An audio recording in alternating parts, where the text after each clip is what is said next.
It's a pleasure to be with Dr. Bob Wentworth from US, who's here in Pondicherry today, participating and facilitating sessions in the International Conference on Nonviolent Communication.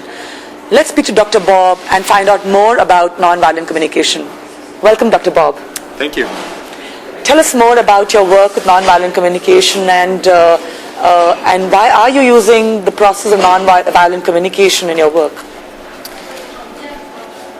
I was originally trained as a physicist, and some years ago I looked around the world and I asked, was there a single issue that was at the heart of all the world's problems? Was there a single thing that if we could change it would make all the difference?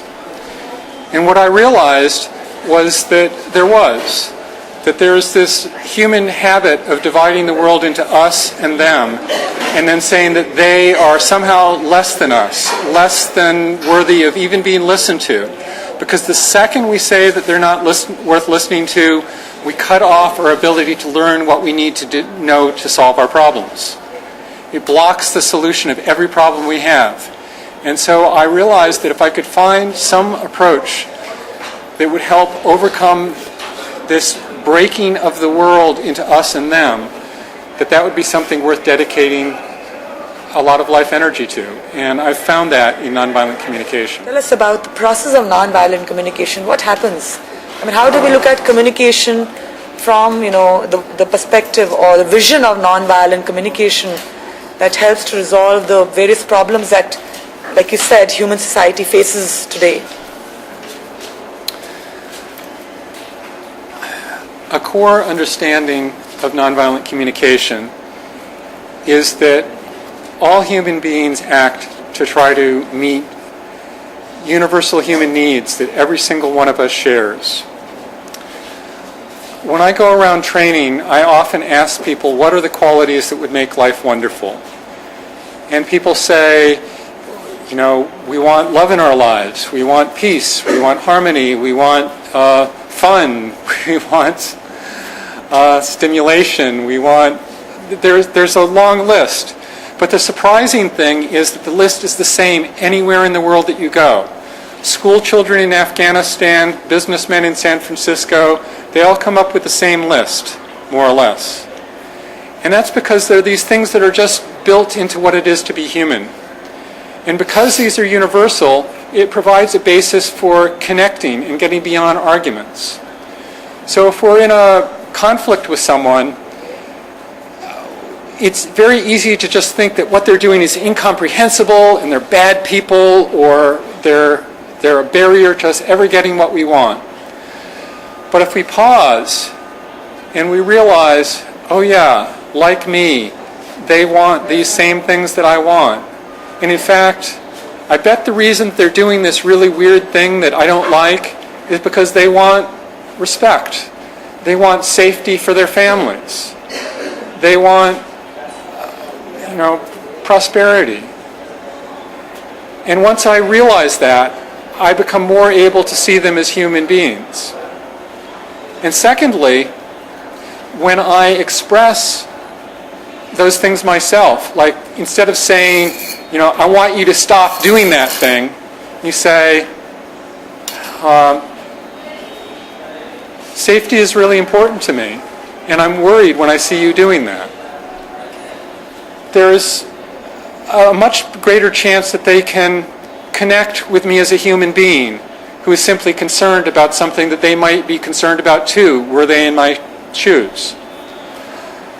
So this provides a means of allowing us to see the humanity in one another, which allows us to go forward in conversation. Secondly, because it's less specific, it's not like I want you to do this particular thing or I don't want you to do a particular thing. It's more general. It's like, I value safety. And suddenly it opens up the possibility that there might be many ways I could find safety. Well, maybe the way to get safety isn't for you to stop doing that. Maybe it's, for me to put on my flame retardant suit. I don't know. That's kind of a silly example. But once you get to that level, there are many, many more possibilities. And when there are more possibilities, there is more possibility of finding something that would work for everybody.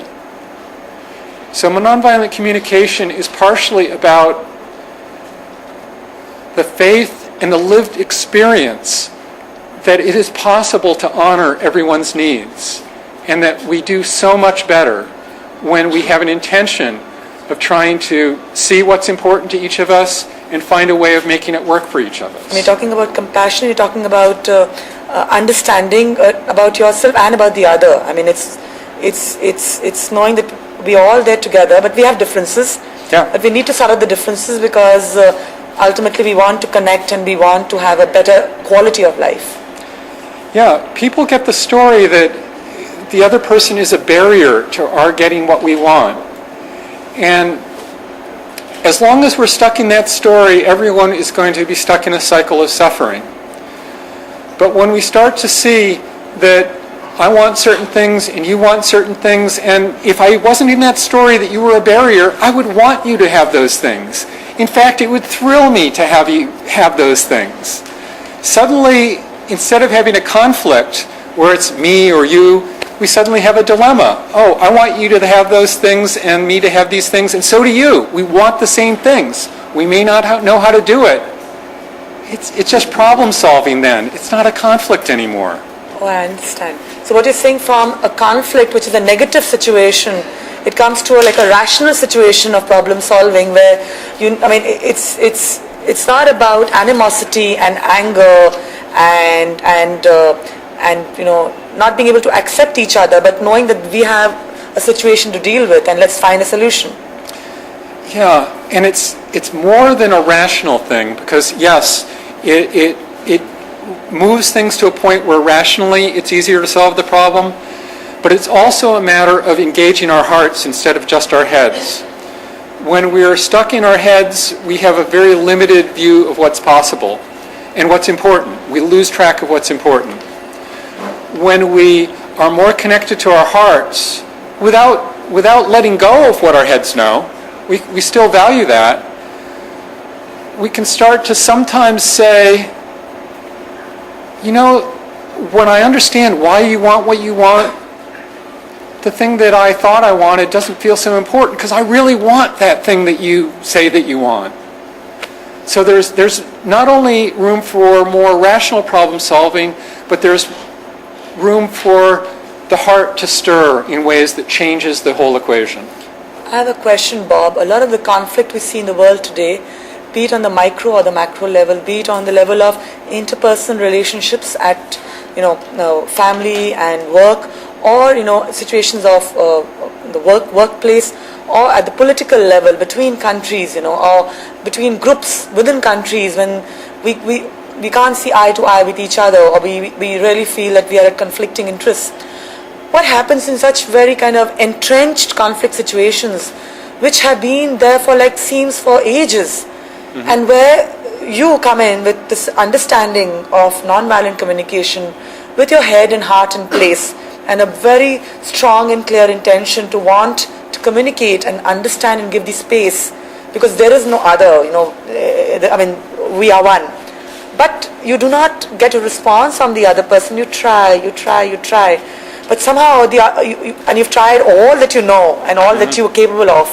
But if the ice does not break and there is resistance, and if it continues that maybe the other person or the other party or the group doesn't listen, and then how do you work around the situation?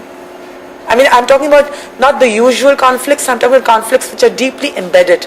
How do we find? How do we overcome them? How do we dissolve those conflicts where we feel that we tried really, honestly, sincerely, from the depths of our heart, but the person who I'm trying with is not getting it, is not responding to. One of the other NVC sharers at the conference a couple of days ago shared a beautiful story at a personal level that illustrates that. Not yet at the geopolitical level, but at a personal level. He talked about his struggles with his teenage son and how he would make invitation after invitation to his son to do various things, to really want to connect in a meaningful way. And his son always said, nope, not interested. And it was, as you can understand, heartbreaking for him. What this friend of mine did was he repeatedly connected with his heart and imagined, why would my son do this? What is it that's important to him? On some level, there's a very good, very human reason why he's choosing to again and again say no. Finally, the son went off to live in another country with his mother. Good part of a year later, finally the phone call came. Dad, I'm sorry about how things have been, and I'd really like to tell you what's been going on for me. And they have this 3-hour conversation, the sort of conversation that my friend had been dreaming of for years. So there's no recipe for making things happen on a particular schedule. But there's a certain power to keeping one's heart open, trying persistently. Now, when it comes to these big geopolitical issues, they took a long time to get the way they are. And in many cases, it's unlikely that there's going to be any quick fix. I think that the stuckness relates to the pervasiveness of our habits for how we relate to one another and how we relate to our difficulties. So if you're in a big geopolitical situation where 1 million people on each side have these habits of relating to things that involve the seeds of violence, it's very difficult to change that by one person going in and having a conversation, because even if the person you talk to wants to, it's hard for him or her to get buy-in from their constituency. So I view this as more of a long-term strategic matter of changing the larger culture until there is enough support in the larger culture for this new way of relating between people that our leaders will feel free to honor this way of being in the world. Okay. So we just have to be at it and keep doing what needs to be done. And like you spoke about the anecdote of your friend, with time, things will happen. Yeah. It'll take time, and there's no recipe. But we need to do what needs to be done. Exactly. Okay. Thank you, Bob, for giving your time. It was a pleasure meeting you. And the Inquirer team here wants to thank you for giving your very valuable time. And all the best for your work in nonviolent communication.